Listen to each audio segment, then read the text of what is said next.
তারা অযথা বুঝে গেছে যে তারা নাকি হেরে যাবে। এই হেরে যাওয়ার ভয়ে তারা আসলে রাকসুটা বানচাল করতে যাচ্ছে। রাজশাহী বিশ্ববিদ্যালয়ের শিক্ষার্থীদেরকে এটা বোঝানো হচ্ছে যে তোমরা যদি ক্লাস করতে চাও, তোমরা যদি তোমাদের লাইব্রেরিতে পড়তে চাও, তোমরা যদি রিডিং রুমে পড়তে চাও, তোমরা যদি তোমাদের পরীক্ষা বাস্তবায়ন করতে চাও সঠিক সময়ে, তাহলে আমাদের প্রশ্নটা ফিরায় দাও। এরকম একটা মনস্তাত্ত্বিক দ্বন্দ্বে শিক্ষার্থীদের ফেলে দিয়েছে শিক্ষকেরা। নির্দিষ্ট কয়েকটি রাজনৈতিক গোষ্ঠীর শিক্ষক যারা এই প্রশ্নটা ফিরিয়ে এনে বিশ্ববিদ্যালয়ের পরিবেশ অস্থিতিশীল করেছে এবং নির্বাচনকে পিছিয়ে দেওয়ার অপরাজনীতি করেছে। এখন শিক্ষার্থীদের কাছে স্পষ্ট যে এত শিক্ষার্থী রাজশাহী বিশ্ববিদ্যালয়ে থাকার পরেও তারা বারবার প্রশাসনকে এটা বুঝিয়েছে যে রাজশাহী বিশ্ববিদ্যালয়ে কোনো শিক্ষার্থী নাই। যাই হোক, নির্বাচন পেছানোর অপরাজনীতিতে তারা সফল হয়েছে, কিন্তু এখনো শাটডাউন তাদের কেন বিদ্যমান রয়েছে এটা আমরা বুঝি না।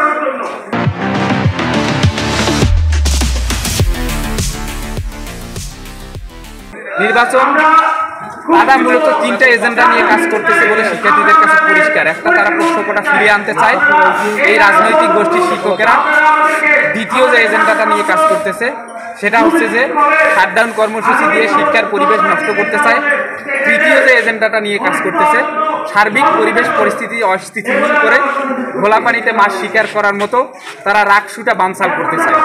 এই তিনটে এজেন্ডার বিপরীতে আমরা রাজশাহী বিশ্ববিদ্যালয়ের ছাত্র শিবির অবস্থান নিয়েছি এবং আশা করি সকল শিক্ষার্থীরা এই এজেন্ডাগুলোর বিপরীতে অবস্থান নিবে বলে আমরা মনে করি। একটা হচ্ছে প্রশ্নটা আমরা ফিরিয়ে আনতে দিব না।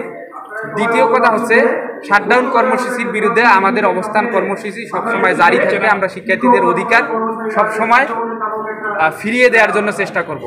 তৃতীয় যে ম্যান্ডেটটা নিয়ে আমরা কাজ করতে চাই, রাকসু বানচাল করার জন্য যেহেতু তারা কাজ করতেছে, এই নির্দিষ্ট গোষ্ঠীকে বুমেরাং হিসেবে নির্দিষ্ট গোষ্ঠীর কার্যক্রমের বিপরীতে আমরা কার্যক্রম চালিয়ে যাওয়ার জন্য আমরা রাকসুটা বাস্তবায়ন করতে চাই ইনশাআল্লাহ। তারা মূলত শিক্ষার্থীদের বুঝিয়েছে যে রাকসু আমরা পিছিয়ে দিচ্ছি, কিন্তু তাদের মূল এজেন্ডা রাকসু আসলে বানচাল করা। রাকসু পিছিয়ে দেয়া, এটা পিছিয়ে দেয়া নয়। আমরা দেখতে পাচ্ছি যে পিছিয়ে দিয়েছে, 16 তারিখ হয়তো হবে। এভাবে তো কয়েকবার পেছানো হলো। আমরা দেখছি 15 থেকে 28, 28 থেকে 25, 25 থেকে 16, এভাবে করতে করতে তারা এই বছর পার করতে চায় এবং তারা এক সময় গিয়ে ঘোষণা দিতে চায় রাকসু এবছর আর করা সম্ভব না। এই অমীয় ঘোষণাটা শোনার জন্য শিক্ষার্থীরা প্রস্তুত নাই। তারা যদি মনে করে এক সময় গিয়ে 35 বছর ধরে যেভাবে রাকসু পেছানোর অপরাজনীতি করে এক সময় গিয়ে ঘোষণা দিয়েছে এবার আর রাকসু করা সম্ভব না, রাকসু আমরা এবার করব না, এই দোলাচলে এবারও কিন্তু শিক্ষার্থীদের ফেলে দেওয়া হয়েছে। কিন্তু শিক্ষার্থীরা অত বোকা। শিক্ষার্থীরা রাকসু পেছানোর অপরাজনীতি থেকে রাকসু বানচাল করার ষড়যন্ত্র যদি করা হয় সেটার বিরুদ্ধে অবশ্যই অবস্থান নেবে এবং আপনি যেটা বলেছেন অবশ্যই আমরাও সেটা মনে করি। 16 তারিখ যে রাকসু দেওয়া হয়েছে সেটাও এখন পর্যন্ত অনিশ্চিত, কারণ এখনও তারা পোষ্য কোটার মতো মীমাংসিত ইস্যুকে এখনও তারা বর্জন করে নাই। শাটডাউনের মতো একটা কর্মসূচি এখনও তারা বর্জন করে নাই। তারপরে শিক্ষার্থীদের অধিকার নিয়ে যত রকমের অধিকার, এই যে লাইব্রেরি আপনারা দেখতে পাচ্ছেন এখনো খোলা হয় নাই, রিডিং রুম আজকে খোলা হয়েছে, শিক্ষার্থীদের পরীক্ষার কার্যক্রম এখনো শিডিউলগুলো দেওয়া হয় নাই, ক্লাসগুলো নেওয়া হচ্ছে না।